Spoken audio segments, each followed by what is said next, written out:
Hi guys, welcome back to my channel. I'm Natalie and today I am showing my 5-star reads from this year 2023. First book I'm going to start with is a thriller and I was obsessed with this book.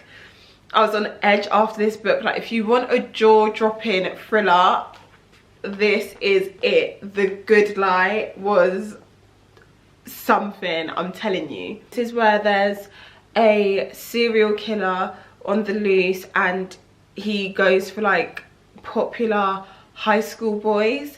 There's so much going on in this book, it's so hard to even explain it without it being a spoiler.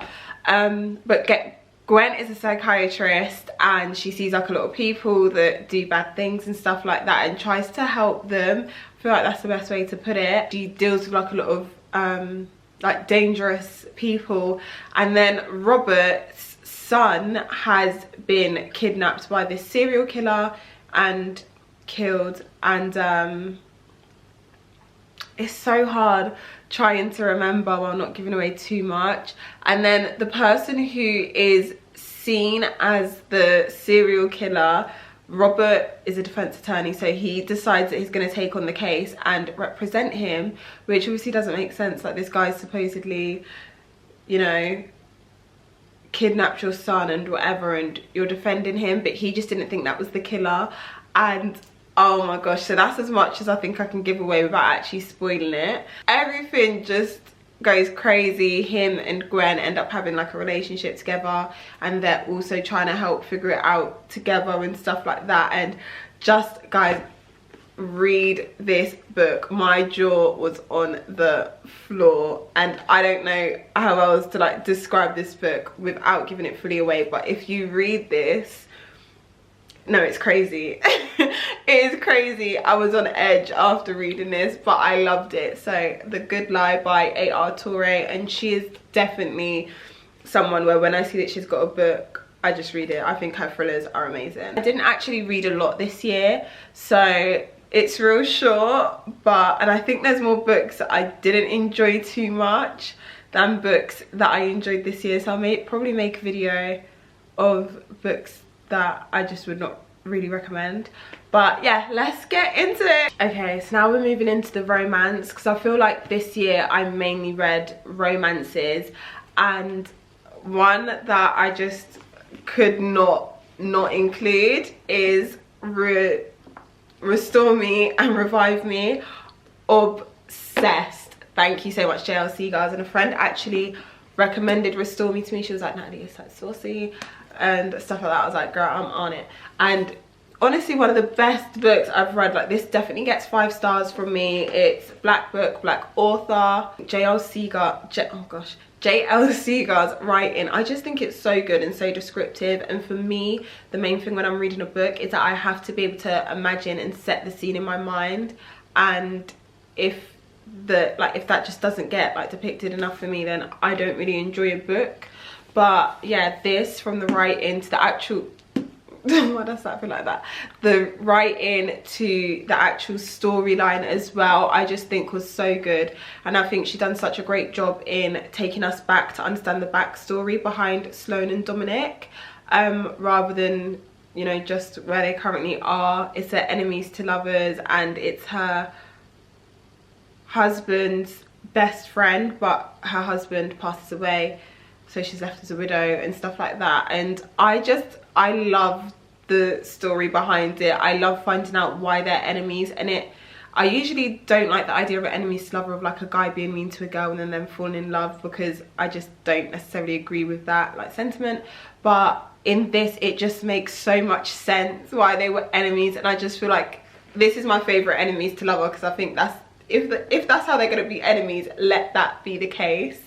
And a lot of enemies to lovers, I'm like, I don't really get why they're enemies, but in this I could truly understand why. Dominic's love for Sloane is honestly just the sweetest thing, and I'm just obsessed. I love Sloane's character development as well, in going from like a widow and the guilt of like moving on and stuff like that, to finally being able to overcome it, especially because she's so close to Mama and Mallory and stuff, which is obviously her husband's twin sister and mother.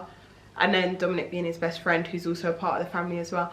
Like all of that, like the politics behind that and stuff, like everything, how it was handled and stuff. But I just honestly, I love the book so much and I couldn't recommend enough. Of course, the rest of the series being Revive Me, so you got the part 1, part 2, and this is part 3, because this one stood out to me the most out of all those parts, and I think it's also because we finally get the happy ending for Chris and Mallory. They start a fake date, and that's because Chris wants to get his dad off his back with marrying what's the girl's name, Giselle, who he doesn't want to marry but his dad wants him to. Chris uncovers a lot of stuff about his father and his father's wrongdoings, but his father ultimately leads to the breakup of him and Mallory.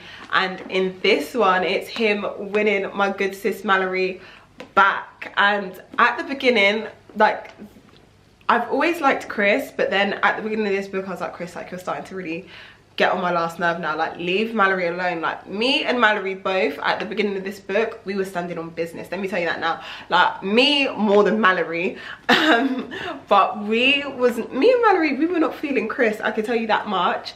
But over time, Chris softened my heart a bit. He was so sweet, but obviously Mallory's always had those feelings there for him.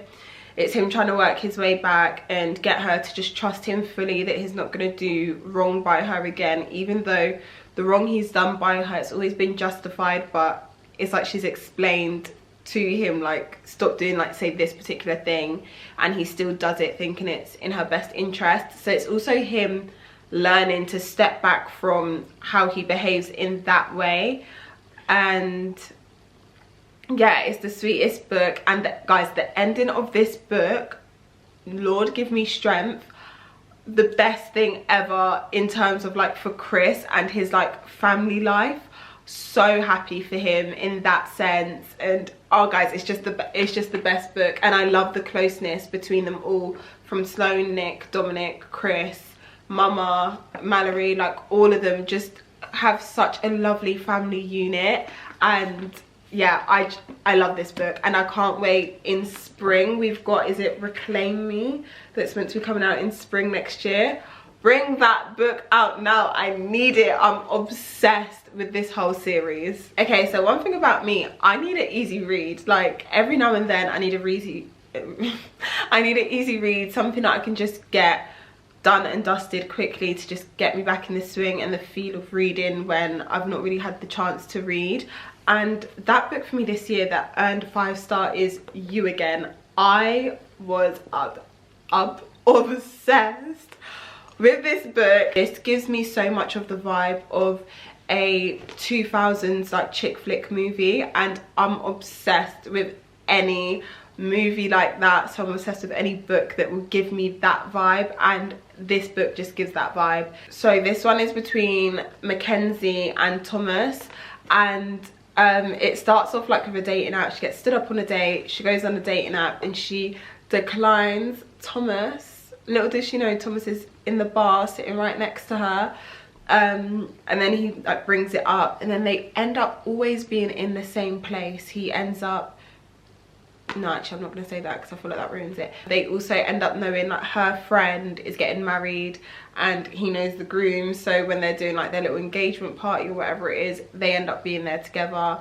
And yeah, you see their love like blossoming and stuff like that as well. And then I love the book as well because Thomas makes such a big sort of sacrifice to be able to be with Mackenzie. It's just super cute and very chick flicky, and if this was made into a film, I would watch it. Next one is another one of my favorite series that I've read this year, and it's Twisted Hate by Anna Huang.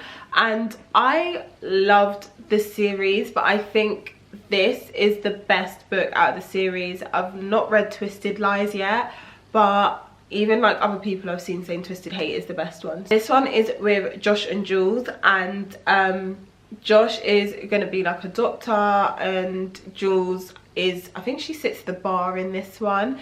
But Josh and Jules have never really liked each other. Josh doesn't like Jules because she's friends with his younger sister, and he finds that she always gets his younger sister in trouble in situations she does not need to be in. So he doesn't like her for that reason, and Jules overhears him speaking badly about her one day to his sister, which is her friend, and also he's just not nice to her in general. Jules gets stood up on a date and Josh sees, and I think he kind of like they have like a little back and forth in the bar, and then he ends up leaving, following her for whatever reason, I don't know. But yeah, they end up liking each other, they start dating, and they're keeping it from everyone else, from all their friends. We get to see Jules before she is where she is, like at university, and you know how she lived and stuff like that. She's also being blackmailed by somebody as well, so it's her trying to sort that out, and a way in which she betrays Josh to help stop the blackmailing. And it's like a bit of like miscommunication that kind of brings them apart, because if she would have just said to him, everything would have been sorted. But you see from that how much they love each other. There's a lot of back and forth. I think this one's quite funny, it's quite witty, so this was definitely my favorite out of the series. I have Icebreaker by Hannah Grace, and I really enjoyed this book. This is very naughty, like a lot of naughty scenes in this one, which I thoroughly enjoyed. But yeah, this is between Anastasia and Nate, and Anastasia is a figure skater and Nate is a hockey player. They end up having to share the same rink because of something that happened to the hockey player's rink, and that leads to her getting irritated with Nate because you're taking too long to come off the ice and it's time for me to practice, like get up on out of here. Her figure skater partner gets really like jealous of like them two and just does absolute foolishness that is not necessary, and overall he's a really horrible person as well. Like when you read it, if you read it, you'll get irritated with him, because I can tell you now, I was real irritated with him. It's a nice story of two people in university, and it's nice as well. You see Anastasia with her relationship with like the wider football team, and it's just like them going parties. Again, it's just like the sort of films that I would like to watch, where it's just chick flick sort of vibes. That's that for this book. It's not groundbreaking, but let me tell you something, it done the job for me and I really enjoyed it, and it did get into one of my 5-star books. I loved like their relationship. I thought it was super cute, so yeah. Last book, and did I read this year? I don't know. I think I read it this, yeah, no, I definitely read it this year, but it was just so early this year, I keep thinking it's last year. But The Boyfriend Project by Farah Rashon, and again, another series that I was absolutely obsessed with was this whole series that Farah Rashon has going on. Boyfriend Project is so cute, and it's lovely, like being able to see like that successful black women getting loved as well, like just lovely story.